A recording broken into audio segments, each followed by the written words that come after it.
மறுபடியும் இந்த வாரத்திலையும் உங்க எல்லாரையும் பார்க்க ரொம்ப சந்தோஷம். இந்த நாள்ல கூட தேவன் நம்ம கடந்த வாரத்துல ஏஞ்சல்ஸோடைய ப்ரொடெக்ஷனை பத்தி லிட்டரலா நம்ம கூட பேசினதை பார்த்தோம்.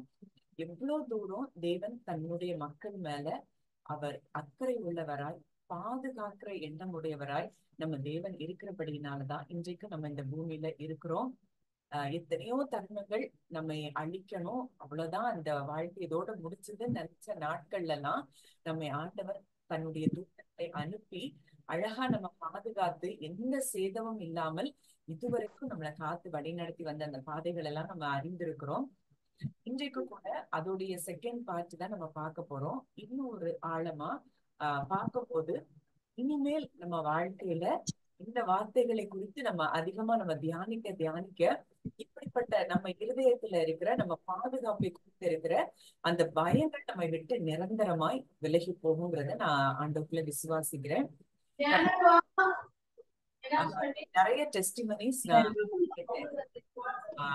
அந்த ஏஞ்சல் ப்ரொடெக்ஷன் அந்த ஃபர்ஸ்ட் பார்ட் வந்து கேட்கும்போது ரொம்ப நல்லா இருந்தது, ரொம்ப ஒரு விடுதலையா இருந்ததுன்னு சொல்லி.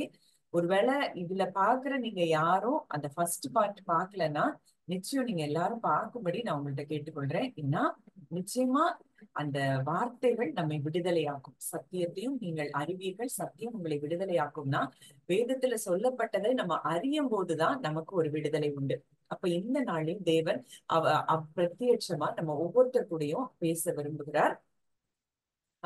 அப்போ இன்றைக்கு அந்த ஏஞ்சலிக் ப்ரொடெக்ஷனை பத்தி பாக்குறதுக்கு முன்னாடி ஒரு சின்ன காரியத்தை நான் சொல்ல விரும்புறேன். அப்போ அவருடைய வார்த்தைகள், அவருடைய வாக்குத்தத்தங்கள் மேல ஒரு கான்பிடென்ட் ஃபெய்த் ட்ரஸ்ட் வைக்கும் போதுதான், அவரை அதிகமாய் நம்ம அறியும் போதுதான் அவருடைய நேச்சர் என்ன, அவர் நமக்கு எப்படிப்பட்ட பாதுகாப்பை நமக்கு வைத்திருக்கிறார், எப்படிப்பட்ட தூதர்களுடைய பாதுகாப்பு நமக்கு இருக்கிறது, இரவும் பகலும் அவருடைய தூதர்கள் நம்மை பாதுகாத்து கொண்டே இருக்கிறார்கள் அப்படிங்கிற அந்த கான்ஸ்டன்ட் ஒரு அந்த எண்ணங்கள், அந்த கான்ஸ்டன்டா அந்த எப்பவுமே அந்த நிலைப்பாடுல எப்பொழுதும் என்னை சுற்றி தூதர்கள் இருக்கிறாங்க, அவருடைய பாதுகாப்பு இருக்கிறது அப்படிங்கிற அந்த நம்பிக்கைக்குள்ள நம்ம வருவோம்னா நிச்சயமாய் அப்படிப்பட்ட பாதுகாப்பு உண்டு. அதை இன்னும் அடுத்த லெவலுக்கு நம்ம நிச்சயமா தேவன் இன்னைக்கு கொண்டு போவார் நான் விசுவாசிக்கிறேன். இதை நம்ம அறிய ஆரம்பிக்கும் போதே நமக்கு ஒரு நாள் கூட நம்முடைய பாதுகாப்பை குறித்து, நம்மை குறித்தோ நம்ம குடும்பத்தினரை குறித்தோ எந்த விதத்திலயும் நமக்கு பயம் வராது. இப்போ ஜெபித்து இந்த மீட்டிங் ஆரம்பிப்போம். ஜெபிக்கலாம். அன்பின் பரலோக தகப்பனே, நன்றியோடு உண்மை துதிக்கிறோம், ஸ்தோத்தரிக்கிறோம். அப்பா தகப்பனே, இந்த நல்ல நாளிலும் கூட கர்த்தாவே அப்பா, கடந்த வாரத்துல நாங்க தியானித்த அந்த தொடர்ச்சியை இன்றைக்கு நாங்கள் பார்க்க போகிறோம். ஆவியானவர் ஆண்டவரே என்னை மறைத்து நீர் வெளிப்படும்படியாக நான் ஜெபிக்கிறேன் தகப்பனே. எவ்வளவு பெரிய பாதுகாப்பு இந்த பூமியில் எங்களுக்கு நீர் வைத்திருக்கிறீர். உம்முடைய பிள்ளைகளாய் இருக்கிற ஒவ்வொருவருக்கும் இந்த சாக்கியத்தை நீர் கொடுத்திருக்கிறீர் என்பதை நாங்கள் அறிந்து விசுவாசித்து உமக்கு நாங்கள் நன்றி செலுத்துகிறோம். அப்பா, இன்றைக்கும் நாங்க வேற ஒரு ஆங்கிள் நாங்க இதை பார்க்க போகிறோம். கர்த்தர் இதை நிச்சயமா எங்களுக்கு ஆண்டவரே ஆழமாய் புரிய வைத்து இந்த வார்த்தைகள் எங்களுக்கு மிகப்பெரிய விடுதலை இன்றைக்கு கொண்டு வரும் என்று சொல்லி நிச்சயமாய் நாங்கள் விசுவாசித்து உமக்கு நன்றி செலுத்துகிறோம். கர்த்தர் தாமே இந்த வார்த்தையை கேட்கிற ஒவ்வொருவரையும் ஆசீர்வதிப்பீராக. இயேசு கிறிஸ்துவின் மூலம் கேட்கிறோம் ஜீவனுள்ள நல்ல பிதாவே, ஆமென். சரி, இந்த நாள்லயும் தேவன் நமக்கு அவரு எப்படிப்பட்ட பாதைகள்ல அவர் நடத்துறாருங்கிறத நம்ம பார்க்க போறோம். இப்போ உலகத்துல ஒரு புது டீச்சிங், அதாவது இப்போ நிறைய எங்க போனாலும் நம்ம பார்க்கிறது நியூ ஏஜ் டீச்சிங் நிறைய வந்துருச்சு. அது கிட்டத்தட்ட வேதத்தை அப்படியே பிரதிபலிக்க கூடியதா இருக்கிறது. இப்போ நம்ம வந்து நம்முடைய இதுக்கும் நம்முடைய காஸ்பல், நம்முடைய ட்ரூ காஸ்பலுக்கும் மித்த வகையான வேறு வகையான டீச்சிங்ஸுக்கும் நம்ம நிச்சயமா வேறு அடையாளம் கண்டுபிடிச்சிடலாம். இல்ல இது இவங்க தப்பா பேசுறாங்க, இந்த காரியத்தை இவங்க தப்பா சொல்றாங்க, நம்ம கண்டுபிடிச்சிடலாம். ஆனா இந்த நியூ ஏஜ் டீச்சிங்குக்கும் நம்ம பைபிள்ல சொல்லப்பட்ட காரியத்துக்கும் தப்பே கண்டுபிடிக்க முடியாத அளவுக்கு எல்லாவற்றிலையும் ஒரு ஒற்றுமை இருக்கு. அதுல சக்சஸ் ரேட்டையும் அவங்க காட்டுறாங்க. அப்போ நம்ம என்ன செய்யக்கூடாதுன்னா, கிறிஸ்தவர்களாகிய நம்ம வேதத்துல சொல்லப்பட்டிருக்கிற நிறைய காரியங்களை எல்லாம் எடுத்து அதை வந்து விஞ்ஞான பூர்வமா சயின்டிபிக்கலா ரிசர்ச் பண்ணி கண்டுபிடிச்சு நாங்க சொல்றோம்னு சொல்றாங்க. ஆனா அது அது வந்து சக்சஸ் ரேட் நிச்சயமா இருக்கலாம். ஆனா அது நித்திய ஜீவனுக்குள்ள நம்மை கொண்டு செல்லாது. இப்போ உதாரணத்துக்கு சொல்லணும்னா, நான் அடிக்கடியா நான் அதைதான் சொல்லுவேன். லா ஆஃப் அட்ராக்ஷன் நம்ம பாக்குறோம். இத நம்ம எங்க நெட் ஆன் பண்ண உடனே வருகிற ஒரு காரியம் இதுதான், லா ஆஃப் அட்ராக்ஷன்.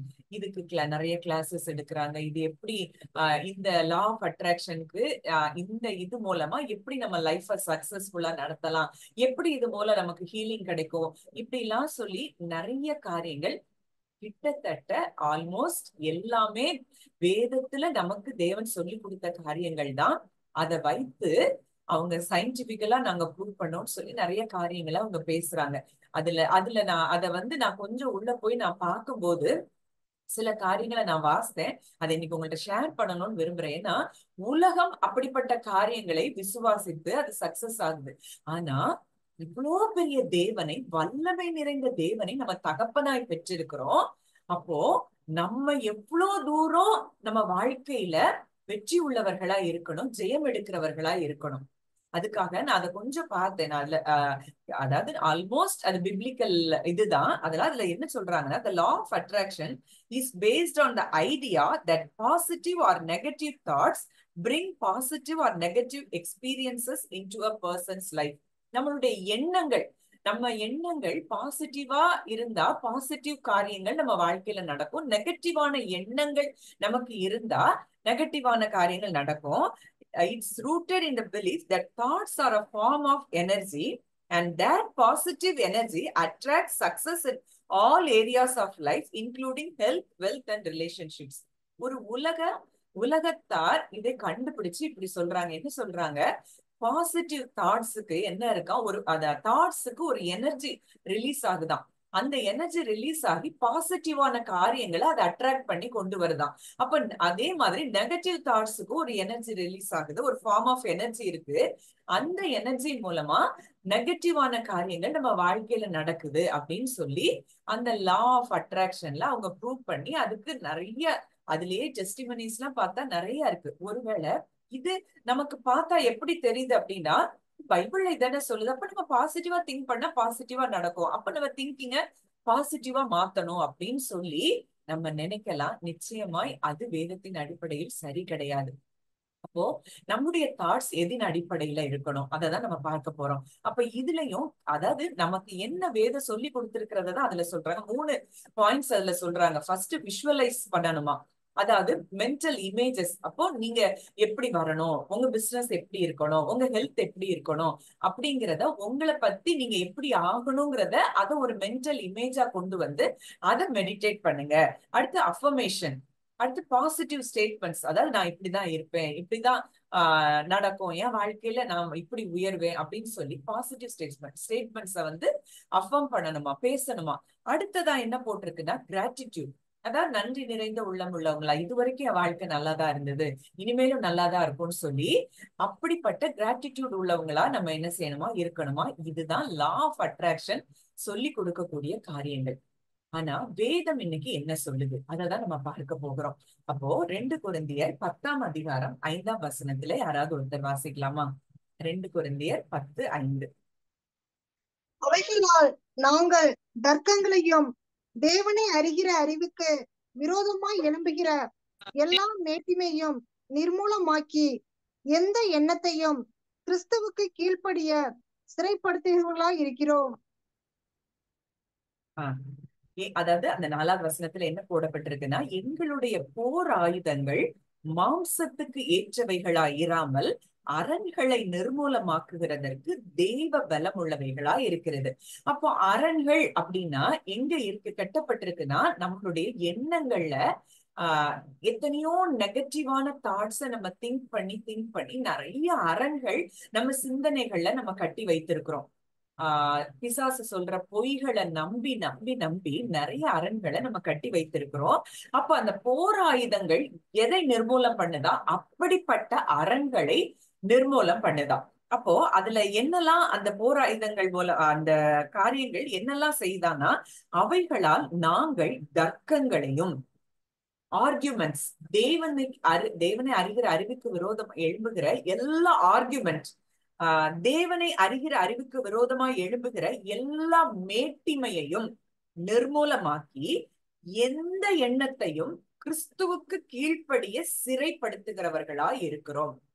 அப்போ நம்ம என்ன செய்யணும்? இந்த லா ஆஃப் அட்ராக்ஷன் சொல்லுது உங்க மைண்ட பாசிட்டிவா திங்க் பண்ணணும், பாசிட்டிவா பேசணும் அப்படிங்கறது சொல்லுது. ஆனா வேதம் நமக்கு என்ன கற்றுக் கொடுக்குதுன்னா, நாங்கள் தர்க்கங்களையும், அதாவது நிறைய பிலாசபிஸ், நிறைய இப்போ உலகத்துல டார்வின்ஸ் தியரி இருக்கு. இப்படி எத்தனையோ விதமான தேவனை அறிகிற அறிவுக்கு விரோதமா எழும்புகிற எத்தனையோ விதமான பிலாசபிஸ் இருக்கு, ஐடியாலஜிஸ் இருக்கு, எத்தனையோ காரியங்கள் இருக்கு. அப்போ இதையெல்லாம் என்ன செய்யணுமா? தேவனை அறிகிற அறிவுக்கு விரோதமாய் எழும்புகிற எல்லா மேட்டிமையையும் நிர்மூலமாக்கி, அப்ப அதை எப்படி நிர்மூலமாக்க முடியும் அப்படின்னா, கிறிஸ்துவுக்கு கீழ்ப்படிய ஒரு நாளைக்கு ஒரு மனுஷனுக்கு கிட்டத்தட்ட 60,000 தாட்ஸ் வருமா. அதுல 75% நெகட்டிவான தாட்ஸ் தான்.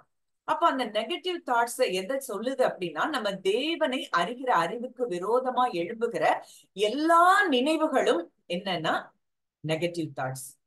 அவருடைய சித்தம் என்ன, அவருடைய நேச்சர் என்ன, அவருடைய கேரக்டர் என்ன, இதுக்கு விரோதமா. இப்போ உதாரணத்துக்கு நான் சொல்லணும்னா, எங்கேயோ நம்ம போறோம், வெளியில போறோம், ஐயோ நம்ம போறோம், நம்ம போயிட்டு எப்படி வருவோம், நம்ம பாதுகாப்பா வருவோமா, நமக்கு ஏதோ ஒரு ஃபாரின் கண்ட்ரிக்கே போறோம், ஒரு ஃபிளைட்ல டிராவல் பண்றோம், இப்படி எல்லாம் ஒரு பயம் நமக்கு வருது அப்படின்னா, அங்கேயே என்ன இருக்குன்னா தேவனை அறிகிற அறிவுக்கு விரோதமான ஒரு மேட்டிமையான எண்ணம்.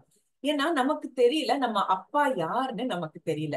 அவர் எவ்வளவு தூரம் நம்மளை பாதுகாக்கிறார், ஒவ்வொரு நிமிஷமும் கண்ணின் மணி போல அவர் பாதுகாக்கிறார்ங்கிறத நம்ம அறிந்திருந்தோம், அவருடைய வாக்கு தத்தத்தை நம்ம அறிந்திருந்தோம்னா, உடனடியா அப்படி வர்ற நெகட்டிவ் தாட்டை நம்ம என்ன செய்யலாம்?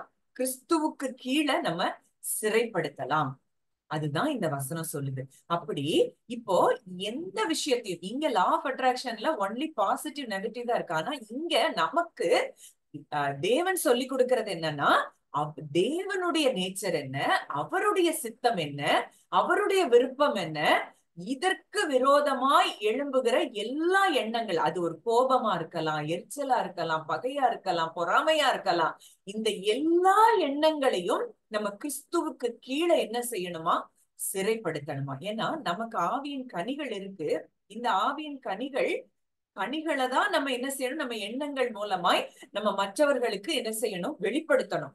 ஆனா இதற்கு விரோதமாய் எழும்புகிற எல்லா மேட்டிமையான எண்ணங்களையும் கிறிஸ்துவுக்கு கீழே நம்ம என்ன செய்யணுமா? சிறைப்படுத்தணுமா. அப்போ இதே வார்த்தைய இதே வசனத்தை ஆங்கிலத்துல ரொம்ப அழகா இருக்கு. We demolish arguments and every pretension that sets itself up against the knowledge of God, and we take captive every thought to make it obedient to Christ. அதாவது against the knowledge of God, தேவனை அறிகிற அறிவு. நம்ம ஏற்கனவே பார்த்திருக்கிறோம் 2 பேதுரு 1:3 தேவனை அறிகிற அறிவுலதான் கிருபையும் சமாதானமும் பெருகும் அப்படின்னு சொல்லி நம்ம பார்த்திருக்கிறோம். அப்போ இன்றைக்கு நம்ம எப்படி இருக்கிறோம்? அவரை அறிகிற அறிவுல நம்ம இருந்தோம் அப்படின்னா அங்க நிச்சயம் சமாதானம் இருக்கும், அங்க நிச்சயம் என்ன செய்யும்? கிருபை பெருகும். அப்ப இன்றைக்கு நம்ம வாழ்க்கையில சமாதானம் இன்மைக்கு காரணம் யார் அப்படின்னா நம்ம தான். எத்தனையோ எண்ணங்களை நம்ம சிந்திச்சு இந்த எண்ணங்களை கிறிஸ்துவின் கீழ் நம்ம சிறைப்படுத்தாததுனால அங்க அரண்கள் இருக்கு. அந்த அரண்கள் நம்மோடு கூட என்ன செய்து ஒவ்வொரு நாளும் போராடி கொண்டிருக்கிறத பார்க்கிறோம். அப்போ இன்றைக்கு உலகத்தான் கண்டுபிடித்திருக்கிறது positive thoughts, positive energy, positive experiences லைஃப்ல கொண்டு வரும்னு சொல்லி நம்ம பார்க்கிறோம். ஆனா வேதம் சொல்லுது ஒவ்வொரு எண்ணத்தையும் கிறிஸ்துவின் கீழே சிறைப்படுத்தும் போது அந்த எண்ணங்கள் நமக்கு என்ன கொண்டு வரும்னா வெற்றியை கொண்டு வரும், ஜெயத்தை கொண்டு வரும். சரி, இதுக்கு உதாரணமா வேதத்துல ஒரு காரியத்தை பார்க்கலாம். நம்ம நல்லா தெரிஞ்ச காரியம் தான். இப்ப மத்தேயு 4வது அதிகாரத்துல இயேசு 40 நாள் உபவாசம் இருந்த பிறகு அங்க பிசாசினால் சோதிக்கப்படுகிறார். அவருக்கு பசி உண்டாகுது. அப்போ அவன் ஃபர்ஸ்ட் என்ன கேக்குறான்னா, நீ தேவனுடைய குமாரனானால் அப்படின்னு சொல்லி கேக்குறான். அவர்கிட்ட அவர் எண்ணங்கள்ல அவன் பேசுறான், நீர் தேவனுடைய குமாரனானால் இந்த கல்லுகள் அப்பங்கள் ஆகும்படி சொல்லும் என்றான். அப்போ ஃபர்ஸ்ட் அவர்கிட்ட எந்த சந்தேக விதைய அவன் எழுப்புறான் அப்படின்னு சொன்னா, நீர் தேவனுடைய குமாரன் ஆனால் ஐடென்டிட்டிய குறிச்சு எப்ப ஒரு கேள்வி நமக்கு வருதோ அங்க யார் இருக்கான்னு அர்த்தம்? பிசாசு இருக்கிறான்னு அர்த்தம். அவருக்கு, அதாவது அவனுக்கு அந்த சந்தேகத்தை கிளப்பி அவர் தேவனுடைய குமாரன் இல்லங்கிற எண்ணத்தை அவருக்குள்ள புகுத்தணுங்கிறது தான் பிசாசினுடைய எண்ணம். ஒருவேளை இயேசுவுக்கு அந்த சோதனை வந்திருக்கும்னா நம்ம எல்லாம் ஏமாத்துறோம். எத்தனை நேரம் நமக்கு இந்த வார்த்தை நம்ம காதுல கேட்டுட்டு, நீ தேவனுடைய பிள்ளைனா உனக்கு ஏன் இது நடக்கணும், நீ தேவனுடைய பிள்ளைனா உனக்கு ஏன் இன்னும் இது நடக்கல அப்படின்னு சொல்லி நம்ம ஐடென்டிட்டிய குறிச்சு எத்தனை நேரங்கள் நமக்கு சந்தேகத்தை பிசாசு தோண்டி இருப்பாங்க. அப்ப இப்படிப்பட்ட அவர் நமக்கு, நம்ம இன்னைக்கு அவர் பிள்ளைகளா இருக்கிறோம்னு சொல்லி வேதம் தெளிவாய் சொல்லுது. நம்ம இன்னைக்கு நம்முடைய ஐடென்டிட்டியை கெடுக்கும்படியான எந்த எண்ணங்கள் நம்ம மனதுல தோன்றினாலும் அந்த எண்ணத்தை உடனே கிறிஸ்துவின் கீழே, அவர் வார்த்தையின் கீழே நம்ம என்ன செய்யணும்? சிறைப்படுத்தணும். வேதத்துல எத்தனை வாக்குத்தத்தங்களை தேவன் கொடுத்திருக்கிறார். அத்தனை வாக்குத்தத்தங்களும் இன்றைக்கு நமக்கு சுதந்திரமாய் தேவன் தந்திருக்கிறார். அப்போ அந்த வாக்குத்தத்தத்தின் கீழே, அந்த கிறிஸ்துவின் வார்த்தைக்கு கீழே, அவருடைய சித்தத்தின் கீழே, அவருடைய அன்பின் கீழே நம்ம கொண்டு வரும்போது அதுதான் நம்மை சத்துருவை வெல்லக்கூடிய ஒரு பெரிய ஒரு ஐடியாலஜியா தேவன் நமக்கு என்ன செய்திருக்கிறார், கொடுத்திருக்கிறாரா.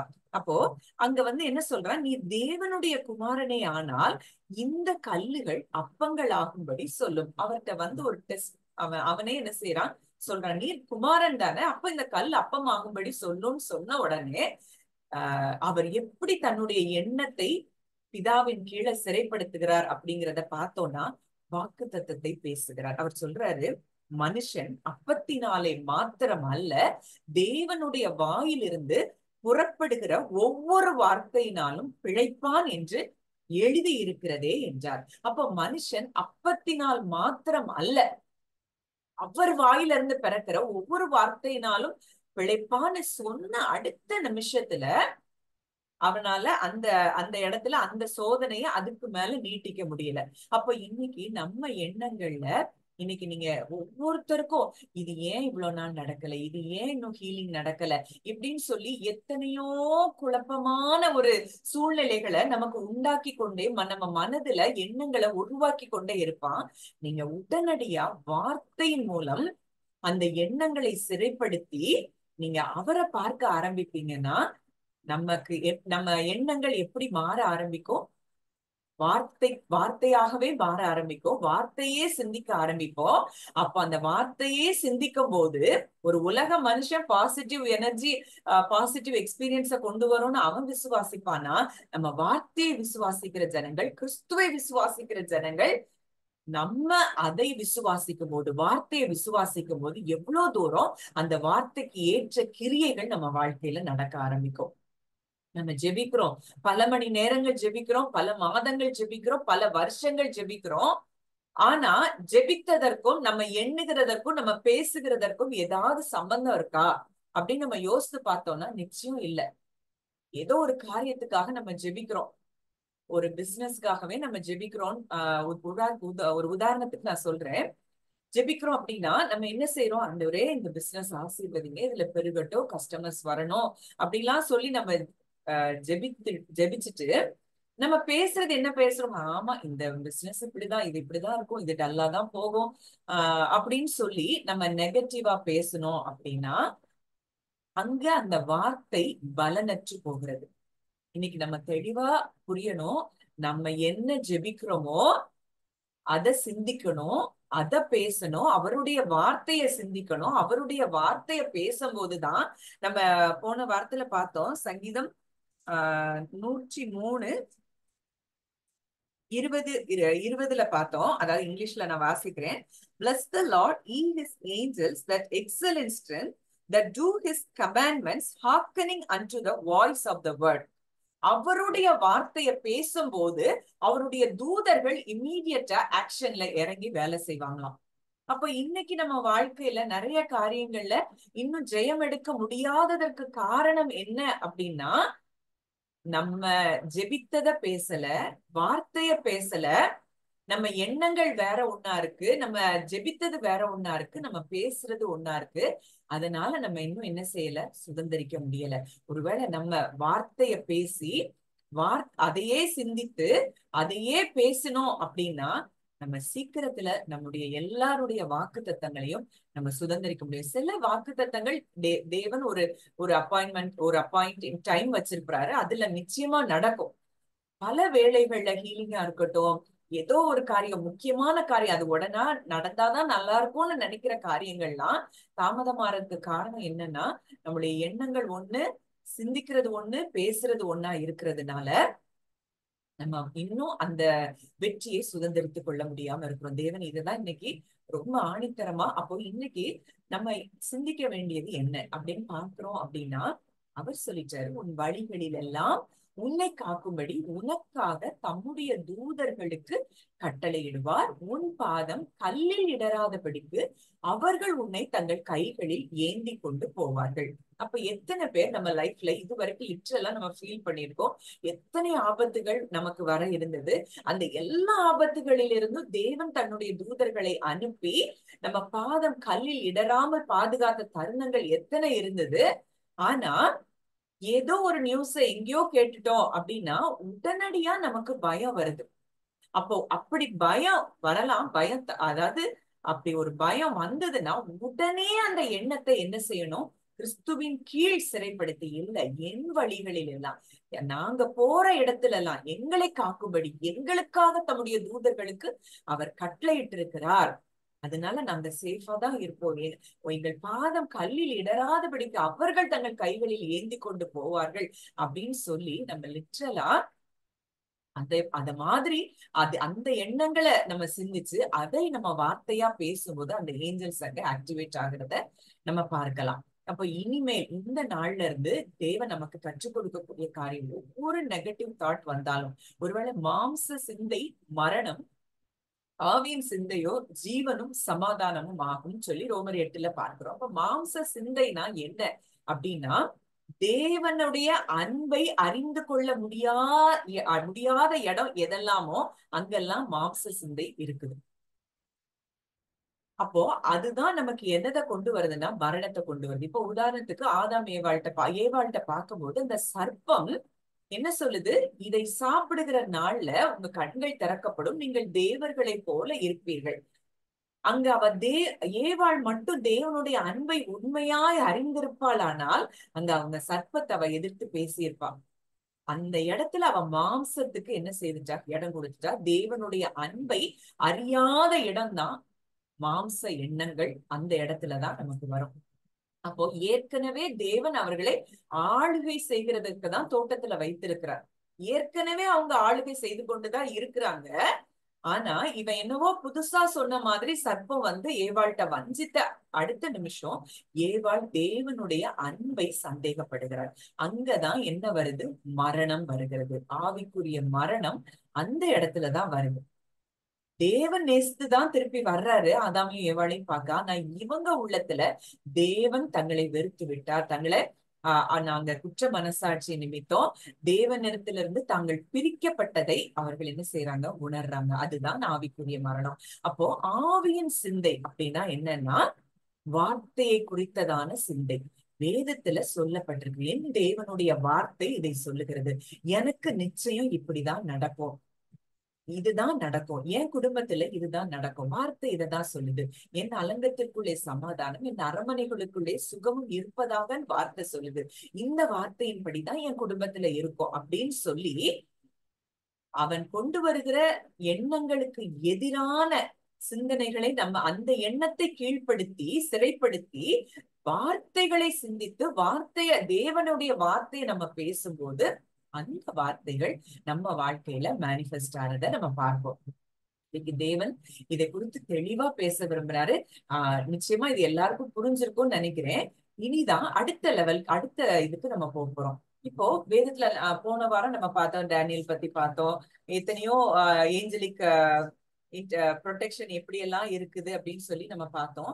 இன்றைக்கு கூட சில காரியங்களை நம்ம பார்க்க போகிறோம். கண்டிப்பா இது உங்க எல்லாருக்கும் மிகவும் பிரயோஜனமா இருக்கும் நான் விசுவாசிக்கிறேன். ஒருவேளை இத ஒரு தடவை நீங்க கேட்டிருப்பீங்க அப்படின்னா, ஏற்கனவே உள்ள மெசேஜும் இன்னைக்கு உள்ள மெசேஜும் திரும்பி திரும்பி நீங்க கேட்கும் போது எந்தெந்த இடத்துல எல்லாம் நம்ம மைண்ட்ல ஒரு வெளிச்சம் இல்லாம இருக்கும், அந்த இடத்துல ஒரு வெளிச்சம் வரும். அந்த அந்த லைட் நமக்கு வரும்போது அந்த இடத்துல இருக்கிற பயங்கள் விலகும். அப்போ முடிஞ்ச அளவுக்கு இந்த மெசேஜ ஒரு 2 டைம்ஸோ 3 டைம்ஸோ நீங்க கேட்கும் போது நிச்சயமா ஒரு பெரிய விடுதலை உண்டாகும். இப்போ ஏஞ்சலிக் ப்ரொடெக்ஷனை குறிச்சு நம்ம பார்க்கிறோம். நமக்கு ஆகாருடைய சரித்திரம் நல்லா தெரியும். அப்ப ஆகார் வந்து முதல்ல சாராளால கடினமாய் நடத்தப்படுறப்போ அவ வனாந்தரத்துக்கு ஓடி போறது எல்லாமே தெரியும். அப்ப அங்க என்ன நடக்குது, தேவன் எதற்காக ஆகாரையும் பிள்ளையும் பாதுகாத்தார் அப்படின்னு சொல்லி முக்கியமா ஒரு வசனத்துல வாசிக்க போறோம். ஆதியாகமம் 21ஆம் அதிகாரம் 12ஆம் 13ஆம் வசனம் வாசிக்கலாமா? அப்பொழுது தேவன் ஆபிரகாமை நோக்கி, அந்த பிள்ளையையும் உன் அடிமை பெண்ணையும் குறித்து சொல்லப்பட்டது உனக்கு துக்கமாய் இருக்க வேண்டாம். ஈசாக்கினிடத்தில் உன் சந்ததி விளங்கும். ஆதலால் சாராள் உனக்கு சொல்வதெல்லாவற்றையும் கேள்.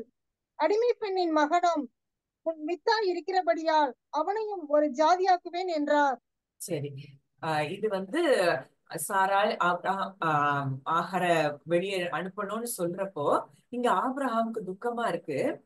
அப்போ ஆண்டவர் சொல்றாரு ஆபிரகாம்கிட்ட, ஆபிரகாமே அடிமை பெண்ணின் மகனும் உன் வித்தாய் இருக்கிறபடியினால் அவனையும் ஒரு ஜாதியாக்குவேன். எவ்வளவு தூரம் ஆண்டவர் ஆபிரகாமின் மேல ஒரு கரிசனையா இருக்கிறார்.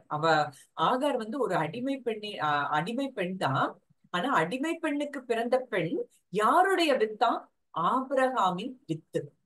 அப்போ ஒரு ஆபிரகாமின் வித்து ஆபிரகாம் தேவனுடைய சிநேகிதன் எனப்பட்டான் அப்படின்னு சொல்லி பார்க்கிறோம். எதையுமே ஆபிரகாமுக்கு தேவன் மறைக்கலையா, அவ்வளோ தூரம் ஆபிரகாமை ஆண்டவர் நேசிக்கிறார். அந்த ஆபிரகாமின் வித்தாய் இஸ்மவேல் இருக்கிறபடியினால அவனை நான் ஜாதியாக்குவேன் அப்படின்னு சொல்லி ஆண்டவர் சொல்றத பார்க்கிறோம். அப்போ இன்றைக்கு ஆபிரகாம் தேவனுடைய சிநேகிதன் அப்படின்னு சொல்லப்பட்ட சூழ்நிலையில இன்றைக்கு நம்ம யாரா இருக்கிறோம்? நம்ம இன்றைக்கு அவருடைய சொந்த பிள்ளைகள் அப்படின்னு சொல்லி வேதத்துல எத்தனையோ முறை நம்ம திரும்ப திரும்ப திரும்ப அந்த வார்த்தைகளை பார்த்துட்டோம். அவர் மூலமா அவரை ஏற்றுக்கொண்டவர்கள் எத்தனை பேர்களோ அத்தனை பேர்களும் அவருடைய பிள்ளைகளாகும்படி அதிகாரம் கொடுத்தார். நாம் தேவனுடைய பிள்ளைகள் என்று அழைக்கப்படுவதனாலே பிதாவானவர் நமக்கு பாராட்டின அன்பு எவ்வளவு பெரிதென்று பாருங்கள் இப்படின்னு சொல்லி ஆவியானவர், நாம் தேவனுடைய பிள்ளைகள் என்று ஆவியானவர் தாமே நம்முடைய ஆவியுடனேயே கூட சாட்சி கொடுக்கிறார்.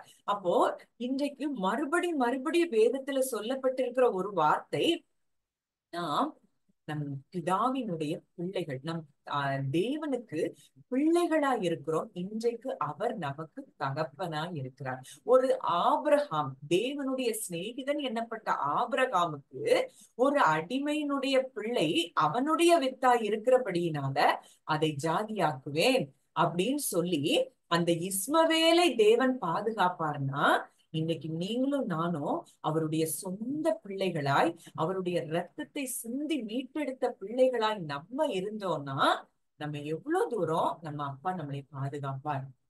இத ஆழமா நீங்க தியானிச்சு இத உணரும் போதுதான் அந்த பயங்கள் விலகும். எவ்வளவு தூரம் ஆண்டவர் அந்த வார்த்தையை சொல்லி கொஞ்சம் யோசித்து பாருங்களேன்.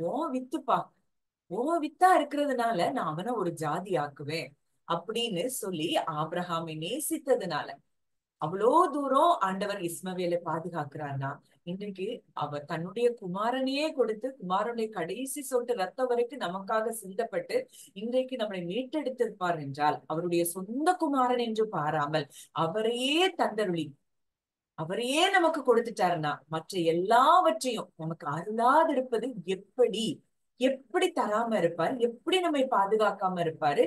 எப்படி நமக்காக வேண்டிய எல்லாவற்றையும் அவர் செய்யாமல் இருப்பார்? அந்த எண்ணங்கள்னால நம்ம நிரப்பப்படும் போது நிச்சயம் நமக்குரிய பயங்கள் என்ன செய்யும்? விலகும். இத குறிச்சு இன்னும் கொஞ்சம் டீட்டெயிலா நம்ம பார்க்கும்போது நல்லா தெரியும். ஆதியாகமம் 16ஆம் அதிகாரம் 7 முதல் 12. கர்த்தருடைய தூதனானவர் அவளை வனாந்தரத்திலே சூருக்கு போகிற வழியருகே இருக்கிற நீரூற்றண்டையில் கண்டு சாராயின் அடிமை பெண்ணாகிய ஆகாரே, எங்கே இருந்து வருகிறாய், எங்கே போகிறாய் என்று கேட்டார். அவள், நான் என் நாச்சியாராகிய சாராயை விட்டு ஓடி போகிறேன் என்றாள். அப்பொழுது கர்த்தருடைய தூதனானவர், நீ உன் நாச்சியார் அண்டைக்கு திரும்பி போய் அவள் கையின் கீழ் அடங்கியிரு என்றார். பின்னும் கர்த்தருடைய தூதனானவர் அவளை நோக்கி, உன் சந்ததியை மிகவும் பெருக பண்ணுவேன், அது பெருகி எண்ணி முடியாததா இருக்கும் என்றார். பின்னும் கர்த்தருடைய தூதனானவர் அவளை நோக்கி, நீ கர்ப்பவதியாய் இருக்கிறாய், ஒரு குமாரனை பெறுவாய். கர்த்தர் உன் அங்கலாய்ப்பை கேட்டபடியினால் அவனுக்கு இஸ்மவேல் என்று பெயரிடுவாயாக. இப்போ இந்த ஆபிரகாமினுடைய வித்தை பாதுகாக்கிறதற்கு தேவன் எவ்வளவு தூரம் பரலோகம் அங்க இறங்கி வந்திருக்கிறதுங்கிறத நம்ம பார்க்கிறோம். அப்போ நீங்களும் நானும் எவ்வளவு பெரிய பாக்கியவான்கள் அப்படிங்கிறத நம்ம நம்பணும், விசுவாசித்தோம் இந்த வார்த்தைகளின் மூலம். அப்படின்னா நம்ம லிட்ரலா இஸ்மவேலுக்கே அப்படி ஒரு பாதுகாப்பை தேவன் வைத்திருப்பார்னா இன்னைக்கு அவருடைய பிள்ளைகளாகிய நமக்கு எவ்வளவு பெரிய பாதுகாப்பை தேவன் வைத்திருப்பார். அப்போ இதுல சொல்லப்பட்டிருக்கிற வார்த்தை நம்ம இது ஆகார் கர்ப்பவதி ஆன உடனே அவ அடிமை சாராயை என்ன செய்யறா, அற்பமா என்றா. அதனால சாராய் கடினமாய் அவளை நடத்தினதுனால ஆகார் ஓடி போகிறா. இங்க தூதன் எவ்வளவு தூரம் அவளை கம்ஃபர்ட் பண்ணி அவளுக்கு என்ன ஆலோசனை கொடுக்கணுமோ அந்த ஆலோசனை கொடுத்து அவளுக்கு வேண்டிய வாக்கு தத்தத்தையும் அந்த இடத்துல கொடுக்கறத பார்க்கிறோம். நீ எங்க போற, நீ எங்கே போகிறாய் அப்படின்னு சொல்லி கேட்டுட்டு அவ சொல்றா, நான் சாராயை விட்டு ஓடி போகிறேன்னு சொன்ன உடனே அவ அழகா அங்க பரலோகம் ஆகாரம் கைட் பண்ணுது. இல்ல, நீ இப்ப போக கூடாது, நீ போய் உன் நாச்சியார் அண்டையின் கீழ் அடங்கி இரு அப்படின்னு சொல்லிட்டு, உனக்கு ஒரு பிள்ளை, உனக்கு நீ கர்ப்பவதியா இருக்கிற ஒரு பிள்ளைய நீ பெறுவ, உன் சந்ததியை மிகவும் பெருக பண்ணுவேன். இது யாருக்காக? ஆகாருக்காகவா? நிச்சயம் இல்ல, ஆபிரகாமின் வித்து ஆகார் கிட்ட இருக்கிறதுனால. அப்போ அந்த ஆபிரகாம்ங்கிற அந்த ஒரு மனுஷன நிமித்தம் தேவன் எவ்வளவு தூரம் அந்த ஆகாருடைய பிள்ளையையும் அவர் பாதுகாக்கிறார். அப்போ அங்கதான் என்ன சொல்றா, உன் சந்ததியை மிகவும் பெருக பண்ணுவேன், அது எண்ணி முடியாததா இருக்கும், பெருகி எண்ணி முடியாததா இருக்கும். கர்த்தர் உன் அங்கலாய்ப்பை கேட்டபடியினால் அவனுக்கு இஸ்மவேல் என்று பெயரிடுவாயாக. பரலோகமே அங்க ஆபிரகாமுக்காக இறங்கி வந்து செயல்படும். ஒருவேளை ஆபிரகாமுக்கு தெரியாது அங்க ஆகாருக்கு என்ன நிலைமைன்னு, ஆனா ஆபிரகாமுக்காக அங்க பரலோகமே செயல்படுகிறத நம்ம பார்க்கிறோம். அப்போ இன்றைக்கு நீங்க விசுவாசித்தீங்கன்னா, எனக்காக என் தேவன் தன்னுடைய பரலோகத்தில் இருக்கிற தூதர்களை அனுப்பி நித்தம் செயல்பட்டு கொண்டிருக்கிறார் அப்படிங்கிறத நீங்க விசுவாசிப்பீங்கன்னா அந்த காரியங்கள் நிச்சயமாய் நடக்கும். அடுத்ததா ஆதியாகமம் 21ஆம் அதிகாரம் 21:14 முதல் 19.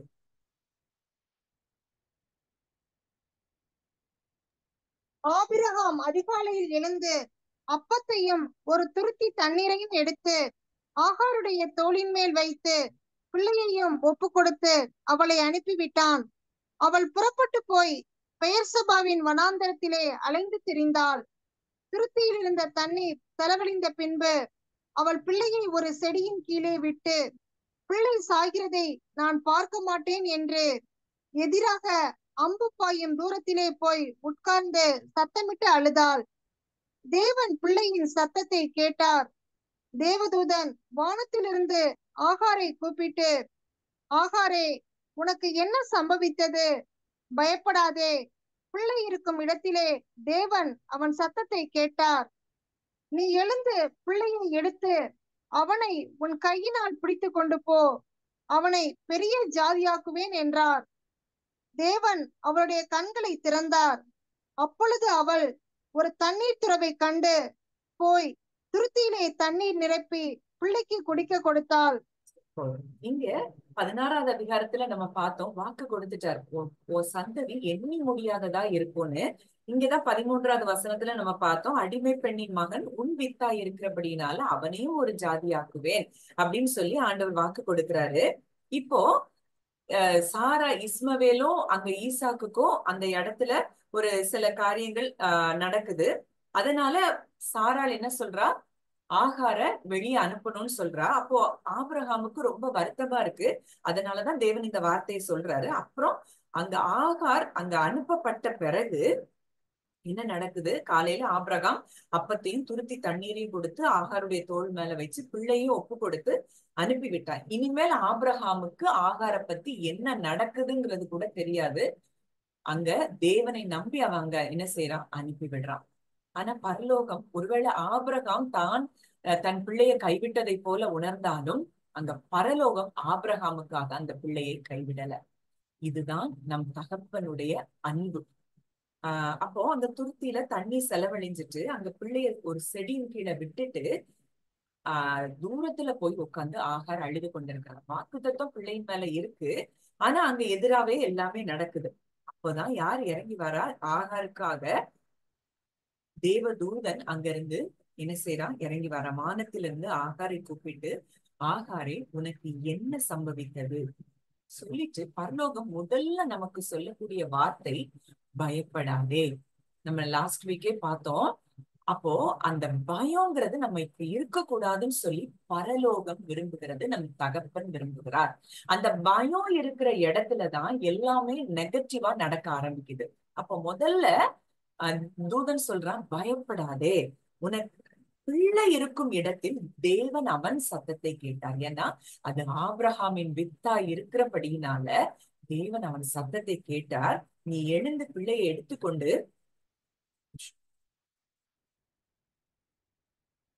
உன் கையினாலே பிடித்து கொண்டு போ, அவனை பெரிய ஜாதியாக்குவேன் அப்படின்னு சொல்லிட்டு அதோட நிறுத்தல. அங்க அவனுடைய கண்கள் திறக்கப்படுது. அந்த கண்கள் திறந்த உடனே அந்த பக்கத்துல இருந்த துறவில இருந்து அவள் பிள்ளைக்கு தண்ணீரை கொடுத்து அவள் பிள்ளை என்ன செய்யறான்? பிழைத்து கொள்றான். இவ்வளவு பெரிய ஒரு நல்ல தகப்பன் நமக்கு பரலோகத்தையே அனுப்பி தன்னுடைய பிள்ளைகளை பாதுகாக்கிறார். ஒருவேளை அந்த தகப்பன் கைவிட்ட சூழ்நிலையில, அந்த கணவன் கைவிட்ட சூழ்நிலையில ஆகார் இருந்திருக்கலாம்.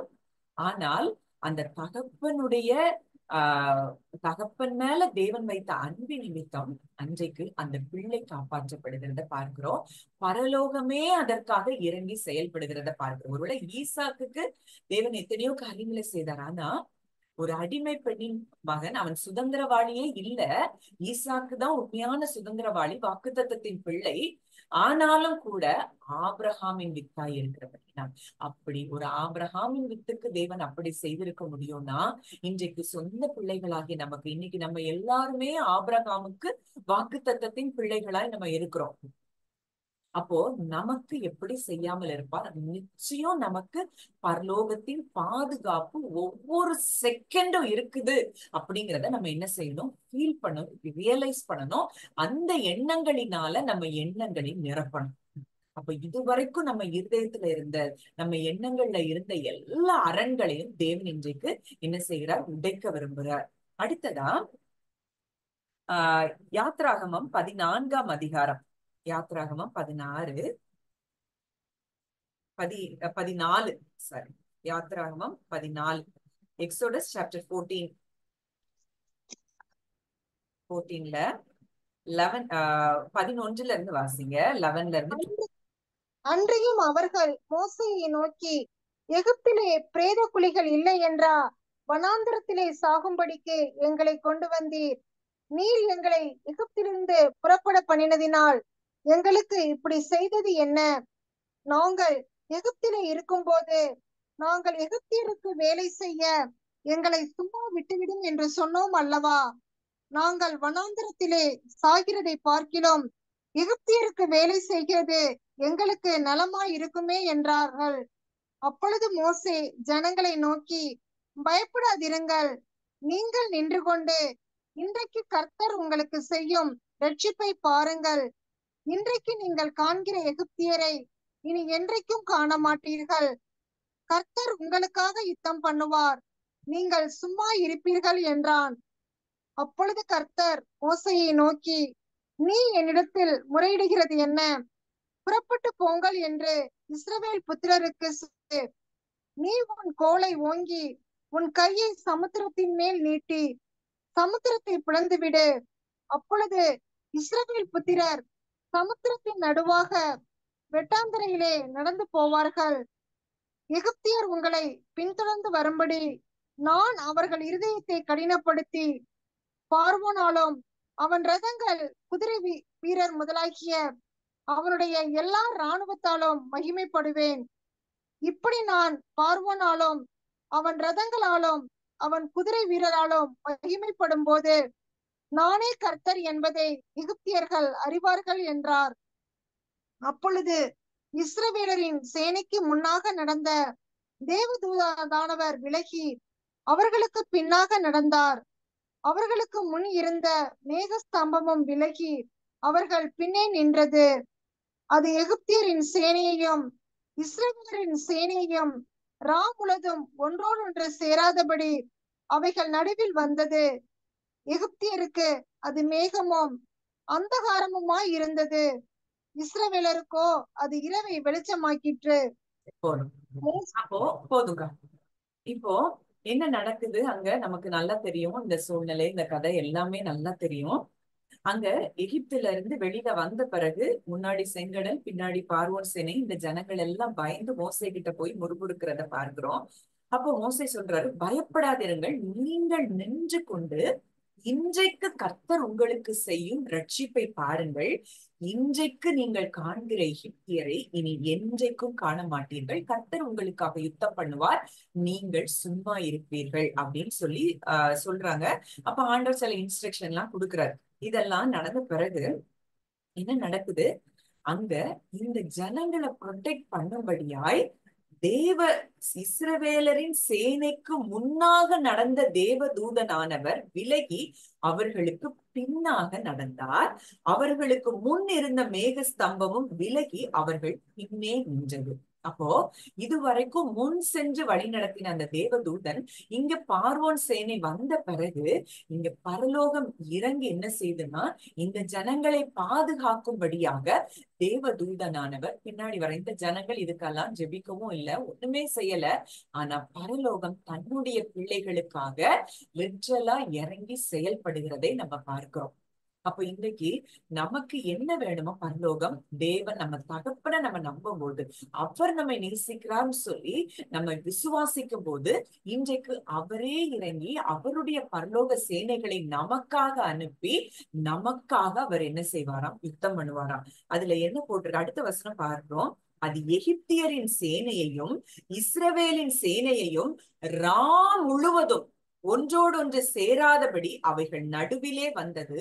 எகிப்தியருக்கு அது மேகமும் அந்தகாரமா இருந்தது, இஸ்ரவேலருக்கோ அது இரவை வெளிச்சமாக்கிச்சு. கொஞ்சம் இத லிட்டரலா நம்ம ஆழமா யோசித்து பார்த்தோம்னா, ஒரே இடம் தான், இங்க ஒரே இடத்துலதான் இருக்கிறாங்க அவங்க.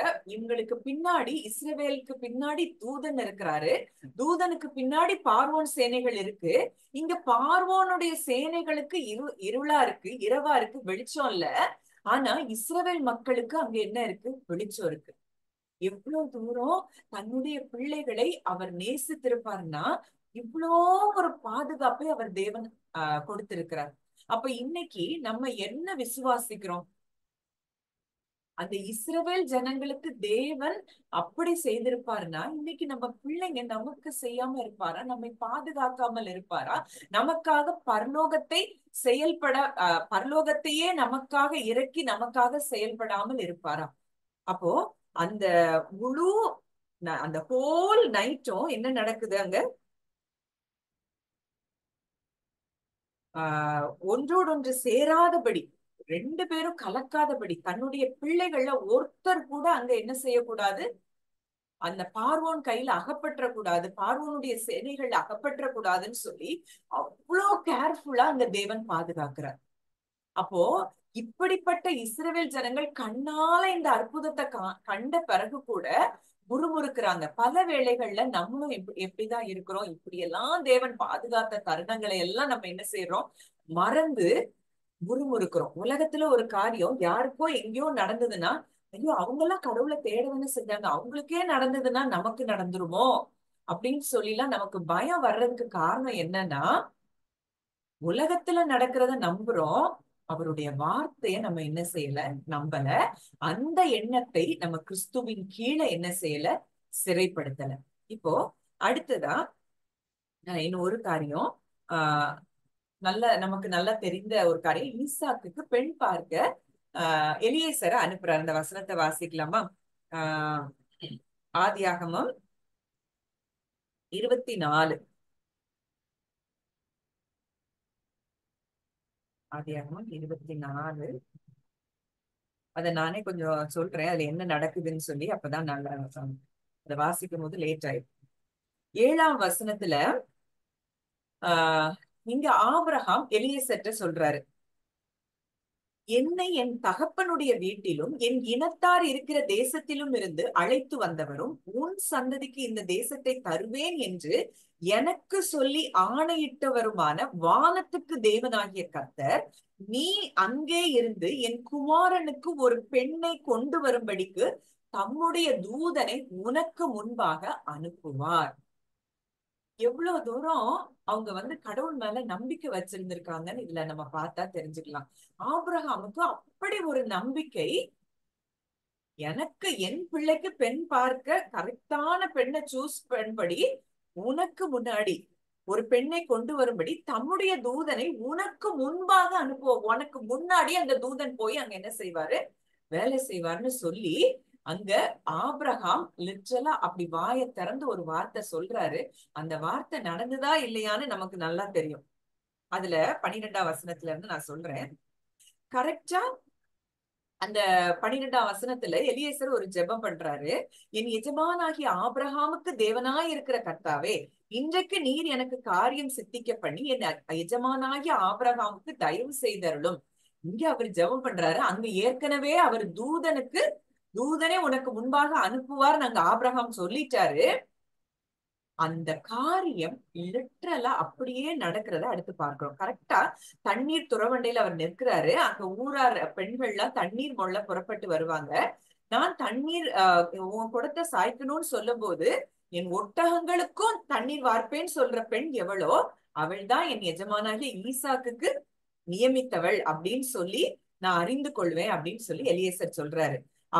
அவர் சொல்லி முடிக்கும் முன்னே அங்க யார் வரா? ரெபெக்காள் தோள் மேல குடத்தை தூக்கி வைத்துக் கொண்டு வருகிறாள்.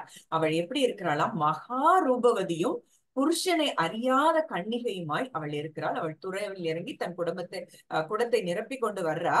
அங்க அதே மாதிரி எலியேசர் ஜெபித்த மாதிரியே அங்க தூதன் ஏற்கனவே அங்க அனுப்பப்பட்டிருக்கிறதுனால அந்த இடத்துல எலியேசர் போன நேரத்துல கரெக்டா அந்த இடத்துக்கு ரெபெக்காள தூதன் கொண்டு வர்றாரு. இந்த எலியேசருடைய ஜெபத்தையும் அந்த இடத்துல கேட்கப்பட்டு அவள் எலியேசருக்கு தண்ணீர் கொடுத்தது மாத்திரம் இல்ல, அந்த ஒட்டகங்களுக்கும் அவ என்ன செய்யறா? தண்ணீர் கொடுக்கிறான். கரெக்டா அங்க ஈசாக்குக்கு ரெபெக்காள தேவன் சூஸ் பண்ணி கொடுக்கிறார். எவ்வளவு பெரிய ஒரு அற்புதம்! அப்போ இன்றைக்கு நம்ம எந்த இடத்துல எத்தனை இடத்துல இப்படி தூதனை அனுப்புறோம்னு சொல்லி நம்ம லிட்ரலா தூதனை அனுப்புவார் அப்படின்னு சொல்லும் போதே அங்க பரலோகம் நமக்காக செயல்பட்டு என்ன செய்யும்? தூதர்களை நமக்கு முன்னாடி அனுப்பும். நம்ம இப்படி நமக்குன்னு ஆண்டவர் நியமித்திருக்கிற தூதர்கள் எல்லாரையும் நம்ம என்ன செய்யணுமா? ஆக்டிவா வச்சிருக்கணுமா? நம்ம என்ன செய்யறோம்? அந்த தூதர்கள் எல்லாரும் இப்ப என்ன செய்யறாங்களாம்? நமக்கு ஒரு வேலையை கொடுக்கலன்னு கைகள் கட்டப்பட்ட நிலைமையில இருக்காங்களாம். இன்றைக்கு நமக்காக நியமித்திருக்கிற பணிவிடைய ரட்சிப்பை எபிரேயர் 1:14 நம்ம பார்த்தோம். ரட்சிப்பை சுதந்திரிக்கிறவர்களுக்காக நியமிக்கப்பட்ட பணிவிடை ஆவிகள்னு சொல்லி தூதர்களை குறித்து போடப்பட்டிருக்குது. அப்ப இன்றைக்கு நம்ம என்ன செய்யணும்? பேசணும். நம்ம வார்த்தையை சொல்லும் போது நம்ம தூதர்களை ரிலீஸ் பண்ணி இந்த காரியத்தை செய்து முடிக்கும்படி நான் என்ன செய்யறேன்? அனுப்புறேன் அப்படின்னு சொல்லு. பிதாவின் மூலம் நான் அனுப்புறேன்னு சொல்லும் போது அந்த தூதர்கள் கண்டிப்பா அந்த வேலையை நமக்காக என்ன செய்வாங்க. நம்ம அது ஒரு வாயின் வார்த்தையா இல்லாம அதை இருதயத்துல விசுவாசிச்சு நான் சொல்றேன், இந்த இடத்துல போய் தூதர்கள் எனக்காக கிரியை செய்யறாங்கன்னு நீங்க சொல்லும் போது அந்த காரியங்கள் நிச்சயமாய் நமக்காக நடக்கும். அப்போ எவ்வளவு தூரம் நம்ம ஆக்டிவா அந்த ஏஞ்சல்ஸை நம்ம என்கேஜ் பண்றோம் அப்படிங்கறதுலதான் நம்ம அற்புதங்கள் நிறைய அடங்கி இருக்குது. இப்போ இது நம்ம பழைய ஏற்பாடுல நம்ம பார்த்தோம். இதுல இன்னும் ஒரு காரியம் எனக்கு ரொம்ப பிடித்த ஒரு வசனம். ஆதியாகமம் 19ஆம் அதிகாரம் 29வது வசனம் வாசிக்கலாமா?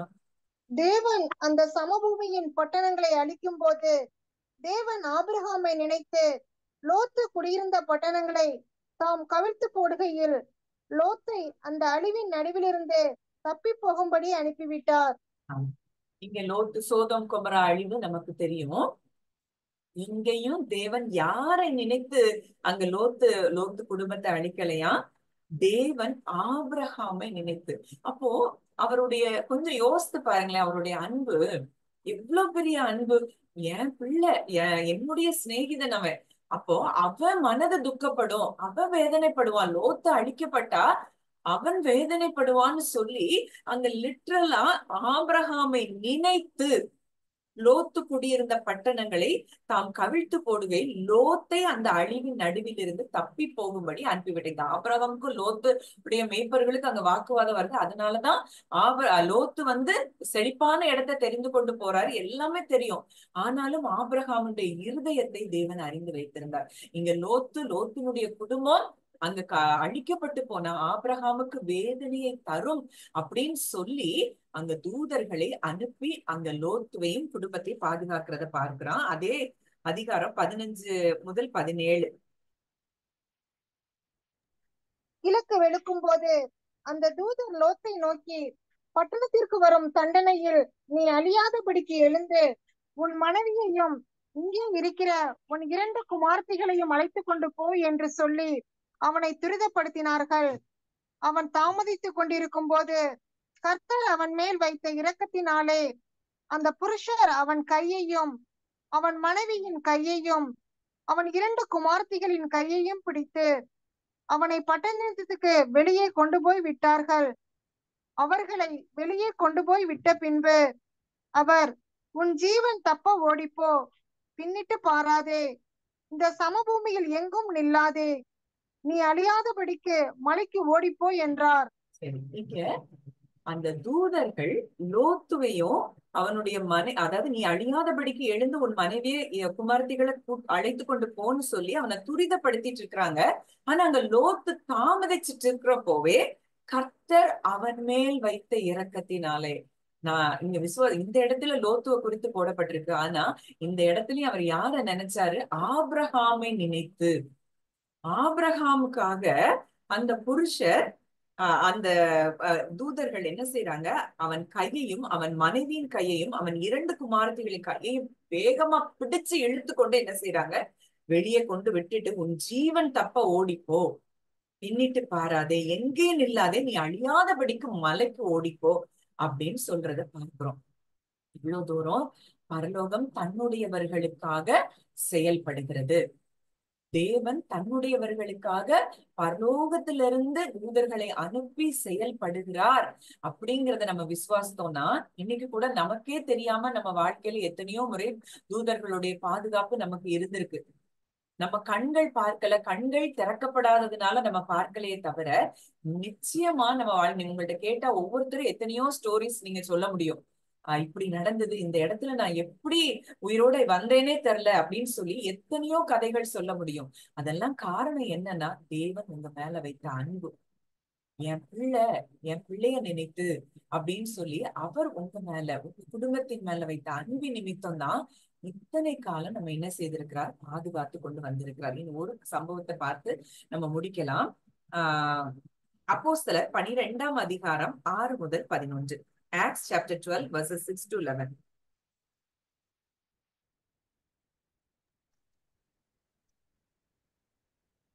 ஏரோது அவனை வெளியே கொண்டு வரும்படி குறித்திருந்த நாளுக்கு முந்தின நாள் ராத்திரியிலே பேதுரு 2 சங்கிலிகளினாலே கட்டப்பட்டு 2 சேவகர் நடுவே முத்திரை பண்ணி கொண்டிருந்தான். காவற்காரரும் கதவுக்கு முன்னிருந்து சிறைச்சாலையை காத்து கொண்டிருந்தார்கள். அப்பொழுது கர்த்தருடைய தூதன் அங்கே வந்து நின்றான். அறையிலே வெளிச்சம் பிரகாசித்தது. அவன் பேதுருவை விழாவிலே தட்டி, சீக்கிரமாய் எழுந்திரு என்று அவனை எழுப்பினான். உடனே சங்கிலிகள் அவன் கைகளிலிருந்து விழுந்தது. தூதன் அவனை நோக்கி, உன் அறையை கட்டி உன் பாதரட்சிகளை தொடுத்துக்கொள் என்றான். அவன் அந்தபடியே செய்தான். தூதன் பின்னும் அவனை நோக்கி, உன் வஸ்திரத்தை போர்த்து கொண்டு என் பின்னே வா என்றான். அந்தபடியே அவன் புறப்பட்டு அவனுக்கு பின் சென்று தூதனால் செய்யப்பட்டது மெய்யென்று அறியாமல் தான் ஒரு தரிசனம் காண்கிறதாக நினைத்தான். அவர்கள் முதலாம் காவலையும் இரண்டாம் காவலையும் கடந்து நகரத்திற்கு போகிற இருப்பு கதவண்டையிலே வந்தபோது அது தானாய் அவர்களுக்கு திறவுண்டது. அதன் வழியாய் அவர்கள் புறப்பட்டு ஒரு வீதி நெடுக நடந்து போனார்கள். உடனே தூதன் அவனை விட்டு போய்விட்டான். சரி, இப்போ இதுல நம்ம பார்க்கிறோம், இங்க ஏரோது பேதுருவை அங்க என்ன செய்யறாங்க, பிடிச்சு சிறைச்சாலையில போட்டாச்சு. அடுத்த நாள் அவனுக்கு மரண தண்டனை கூட கொடுக்கக்கூடிய இடத்துல அங்க பேதுரு 2 சங்கிலிகளினாலே கட்டப்பட்டு 2 சேவகர் நடுவே நித்திரை பண்ணி கொண்டிருக்கிறான். அங்க பேதுரு நல்லா தூங்கிட்டு இருக்கிறாரு. காவல்காரரும் கதவுக்கு முன்னிருந்து சிறைச்சாலையை காத்து கொண்டிருக்கிறான். அவனுக்கு லிட்டரலா ஒரு பிசிக்கல் ஒரு பாதுகாப்பு அந்த இடத்துல இருக்கு. அப்பொழுது கர்த்தருடைய தூதன் அங்கே வந்து நின்றான். அங்க தூதன் எங்கேயும் கதவு திறக்கல, ஒண்ணுமே செய்யல. ஆனா அங்க தூதன் என்ன செய்யறான், உள்ள வந்து நிற்கிறான். எவ்வளவு சூப்பர் நேச்சுரல் காரியங்கள் வேதத்துல நடைபெற்றதுன்னு நம்ம விசுவாசிப்போம்னா இதே காரியங்கள் நம்ம வாழ்க்கையிலும் நடக்கும். அங்க தூதன் என்ன செய்யறான், அவனை நோக்கி அப்பொழுது கர்த்தருடைய இது வந்துட்டு அறையிலே வெளிச்சம் பிரகாசித்தது. அவன் பேதுருவை விலாவிலே அவனை தட்டி சீக்கிரமா எழும்பு அப்படின்னு சொல்லி எழுப்புறான். ஏன்னா பேதுரு அவ்வளவு அப்படி ஒரு தூக்கத்துல இருக்கிறாரு. எழுப்புறாரு. உடனே சங்கிலிகள் அவன் கைகளில் இருந்து விழுந்தது. ஒரு தூதன் அங்க தட்டிட்டான் அப்படின்னா, அங்க பரலோகம் வந்துருச்சு அப்படின்னா அதுக்கு மேல அங்க என்ன இல்ல, சங்கிலிகள் இல்ல. சங்கிலிகள் உடனடியா அங்க என்ன செய்து கலண்டு விழுது. அவன் கைகள்ல இருந்து என்ன செய்து கலண்டு விழுந்தது. அவன் அடுத்து என்ன நடக்க, அந்தபடியே தூதன் சொல்றான், உன் அறையை கட்டி உன் பாதரட்சியை தொடுத்துக்கொள், உன் வஸ்திரத்தை போத்து கொண்டு என் பின்னே வா அப்படின்னு சொல்லி தூதன் சொன்ன உடனே அவன் அப்படியே பின்னாடி போறான். இங்க பேதுருவுக்கு என்ன நினைக்கிறான், இதெல்லாம் எப்படி, அங்க கதவு தன்னால திறக்குது, போறான் அங்க. ஆனா அங்க காவலுக்கு ஆட்கள் நிற்கிறாங்க. இது எப்படி நடந்ததுன்னே தெரியல. பேதுரு என்ன நினைக்கிறாரு, தரிசனம் காண்கிறதாய் நினைக்கிறாராம். இது என்ன நடக்குது, லிட்ரலா இயேசு மரித்து உயிர்த்தெழுந்த பிறகு அப்போஸ்தலருடைய வாழ்க்கையில நடைபெற்ற உண்மையான சத்தியமான சம்பவங்கள். அப்ப இப்படி பரலோகம் தன் பிள்ளைகளுக்காக தன்னால் தெரிந்து கொள்ளப்பட்டவர்களுக்காக இறங்கி கிரியை செய்யும்னா அப்போ நமக்கு செய்ய மாட்டாரா? அடுத்து என்ன நடக்கு, அங்க வர்றாங்க. தான் ஒரு தரிசனம் காணும். முதலாம் காவலை கடந்து இரண்டாம் காவலை கடந்து நகருக்கு போகிற இருப்பு கதவண்டையிலே வந்த போது, இருப்பு கதவுனா தெரியும், அது எவ்வளவு ஸ்ட்ராங்கா இருக்கும். அந்த கதவு என்ன செய்தான், தன்னால திறக்குதான். ஒரு பேதுருவுக்காக இங்க பரலோகமே இறங்கி அங்க செயல்படுகிறதை நம்ம பார்க்கிறோம். அவர் சொன்னார் பேதுரு பார்த்து, இந்த கல்லின் மேல் என் சபையை கட்டுவேன், பாதாளத்தின் வாசல்கள் அதை மேற்கொள்ள முடியாது அப்படின்னு சொன்ன அந்த வார்த்தைய எவ்வளவு தூரத்துக்கு பேதுருடைய வாழ்க்கையில அங்க உண்மையாக்குறத நம்ம பார்க்கிறோம். அங்க கடந்து போறாங்க, வழி நெடுக நடந்து ஒரு வீதி நெடுக நடந்து போறாங்க. உடனே தூதன் அவனை விட்டு என்ன செஞ்சுட்டான், போயிட்டான். பேதுருவுக்கு தெளிவு வந்தப்போதான் அவனுக்கு புரியுது, ஏரோதின் கைக்கும் யூத ஜனங்களுடைய கைக்கும் எண்ணங்களுக்கும் என்னை விடுதலையாக்கும்படி கர்த்தர் தம்முடைய தூதனை அனுப்பினார் என்று நான் இப்பொழுது மெய்யாய் அறிந்திருக்கிறேன். அவனை கூப்பிட்டப்போ தெரியல, அவனை தட்டினப்போ தெரியல, அங்க சங்கிலிகள் கலந்து விழுந்தப்போ தெரியல, முதலாம் காவல் இரண்டாம் காவல் கடந்து வந்தப்போ தெரியல, வீதி நெடுக நடந்து வந்தப்போ தெரியல, இருப்பு கதவண்டை திறந்தப்போ தெரியல. எல்லாம் நடந்து முடிஞ்சு அங்க வெளியில வந்த பிறகு அப்பதான் பேதுருவுக்கு ரியலா இது உண்மையா நடந்திருக்கு. கர்த்தர் தான் தன்னை பாதுகாத்திருக்கிறார், பரலோகம் எனக்கு இறங்கி செயல்பட்டிருக்கிறது அப்படிங்கிறத பேதுரு உணர்ந்து கொண்டாராம். இன்றைக்கும் இதே பாதுகாப்பை தான், அன்றைக்கு பேதுருவுக்கு அப்படிப்பட்ட பாதுகாப்பு இருக்குமானால் இன்னைக்கு நம்ம பவுலும் சீலாவும் துதிக்கும் போது அவங்க கட்டுகள் எல்லாம் அருந்து விழுந்ததை நம்ம பார்க்கிறோம். அவங்க கட்டுகள் சரிச்சா அவங்க கூட இருந்த எல்லாருடைய கட்டுகளும் அருந்துதான். அப்போ எவ்வளவு தூரம் அவங்க பாடமோ கட்டுகள் அறுபடா அங்க நிச்சயமா அங்க தேவ தூதர்களுடைய ஊழியம் அங்க இருந்திருக்கணும். அப்போ இன்றைக்கு நீங்க துதிக்கும் போதே அங்க பரலோகம் இறங்கி வருது, தேவ தூதர்கள் இறங்கி வராங்க. என்ன காரியங்கள், அதாவது நம்ம துதிச்சா இது நடக்குங்கிறதுனால நம்ம துதிக்கிறது இல்ல. நம்ம உண்மையா அவர் அன்பை உணர்ந்து நம்ம துதிக்கும் போது பரலோகம் நிச்சயமாய் நமக்காக செயல்படுகிறது. அவருடைய பிள்ளைகளாய் நம்ம இருக்கிறபடியினால ஒவ்வொரு செகண்டும் நம்ம மேல தேவன் கரிசனையா இருக்கிறபடியினால இன்றைக்கு பரலோகம் நமக்காக இறங்கி செயல்படுகிறது. ஏன்னா நம்ம இன்றைக்கு அவருடைய ராஜ்யத்துக்குள்ளதான் இருக்கிறோம். அவருடைய 1000 10,000 தூதர்கள் சூழதான் நம்ம இருக்கிறோம். எபிரேயர் 12 22 23 24 நம்ம அதைதான் பார்க்கிறோம். அவருடைய ரத்தத்துக்குள்ள நம்ம இருக்கிறோம். இப்படிப்பட்ட பாதுகாப்பின் கீழே இருக்கிற நமக்கு ஒரு காலம் ஒன்றும் வராது, ஒன்றும் நம்மை சேதப்படுத்த முடியாது. அவருடைய நமக்கு என்ன தேவையோ, எலியேசர் ஆபிரகாம் ஜெபித்து அனுப்பும் போது அங்க எலியேசருக்காக ஏற்ற ஒரு பிள்ளைய தேவன் அங்க ஆயத்தப்படுத்தி அவன் கண்ணுக்கு முன்னாடி அங்க காட்டுறத பார்க்கிறோம். அப்போ என்ன காரியமானாலும் பரலோகம் நமக்காக இறங்கி நமக்காக தூதர்களை அனுப்புகிறது அப்படிங்கிறத வேதத்துல நம்ம நிறைய காரியங்கள் மூலம் அறிந்து கொண்டோம். இப்படிப்பட்ட எண்ணங்களினால நம்ம எண்ணங்களை நிரப்பும் போது, நம்ம எந்த எண்ணத்தையும் கிறிஸ்துவின் கீழே நம்ம சிறைப்படுத்தும் போது நிச்சயம் நமக்கு ஜெயம்தான். எபிரேயர் 11 சொல்லப்பட்ட அந்த விசுவாச வீரர்கள் பட்டியல்ல நம்ம பேரும் நிச்சயமாய் சேர்க்கப்படும். அப்போ இன்றைக்கு எப்படிப்பட்ட எண்ணங்கள் உடையவர்களா இருக்கிறோம்? வேத வார்த்தைகளால நம்ம இருதயத்தை நிரப்பி, வேத வார்த்தைகளால நம்ம அந்த வார்த்தைகளை நம்ம பேசுறோமா அப்படிங்கிறத நம்ம ஆராய்ந்து நம்ம ஒவ்வொருத்தரும் பார்ப்போம். நிச்சயமாய் தேவன் இனி அப்படிப்பட்ட எண்ணங்களினால நம்மை நிரப்பும்படி பரிசுத்த ஆவியானவர் நமக்கு உதவி செய்வான்னு சொல்லி விசுவாசிக்கிறேன். ஜெபிக்கலாம். அன்பின் பரலோக தகப்பனே, நன்றியோடு உம்மை துதிக்கிறோம், ஸ்தோத்தரிக்கிறோம் அப்பா. இந்த நல்ல நாளிலும் கூட நீர் எங்களோடு இடைப்பட்ட உடைய வார்த்தைக்காக நன்றி செலுத்துகிறோம். எவ்வளவு தூரம் எங்கள் மேல் நீர் பரிசனையா இருக்கிறீரப்பா தகப்பனே. அதெல்லாம் நாங்க நினைச்சு பார்க்கும்போது ஒன்றுக்கும் தகுதியில்லாத எங்களை நீர் தெரிந்தெடுத்து அழைத்து தாயின் கருவில் உருவாவதற்கு முன்பதாகவே எங்களை பிரித்தெடுத்து அப்பா உம்முடைய சித்தத்திற்காக உம்முடைய நோக்கத்திற்காக எங்களை தெரிந்தெடுத்து இந்நாள் வரைக்கும் எங்களையும் எங்கள் குடும்பங்களையும் நீர் பாதுகாத்து வந்த தயவுக்காக நாங்க நன்றி செலுத்துகிறோம் அப்பா. இப்பொழுதும் ஒவ்வொரு நொடி பொழுதும் உங்களுடைய தூதர்களுடைய பாதுகாப்பு எங்களுக்கு உண்டாயிருக்கிறதற்காக நன்றி செலுத்துகிறோம். தூதர்களுடைய ஒத்தாசை எங்களுக்காக நீ தருகிறதற்காக நாங்கள் நன்றி செலுத்துகிறோம் அப்பா. இந்த வார்த்தையை கேட்ட ஒவ்வொருவரையும் தகப்பன் இந்த வார்த்தையின்படி பாதுகாத்து ஆசீர்வதிக்கிற கிருபைக்காகவும் நன்றி செலுத்துகிறோம். எந்த எண்ணத்தையும் நாங்கள் கிறிஸ்துவின் கீழ் சிறைப்படுத்த பரிசுத்த ஆவியானவர் எங்களுக்கு கிருபையும் ஒத்தாசையும் தரும்படியாய் நாங்கள் ஜெபிக்கிறோம் அப்பா. வந்திருக்கிற ஒவ்வொருவரையும் மனதார ஆசீர்வதிக்கிறேன். இதை கேட்கிற ஒவ்வொருவரையும் இந்த வார்த்தையின்படியே கர்த்தர் நீர் ஆசீர்வதிக்கிறதற்காய் நன்றி செலுத்துகிறேன். துதி கன மகிமையாவையும் இயேசு ஒருவருக்கே செலுத்துகிறோம். கர்த்தரும் மீட்பருமாக இயேசுவின் மூலம் கேட்கிறோம் ஜீவன் உள்ள நல்ல பிதாவே, ஆமென். யாராவது ஷேர் பண்ணுமா?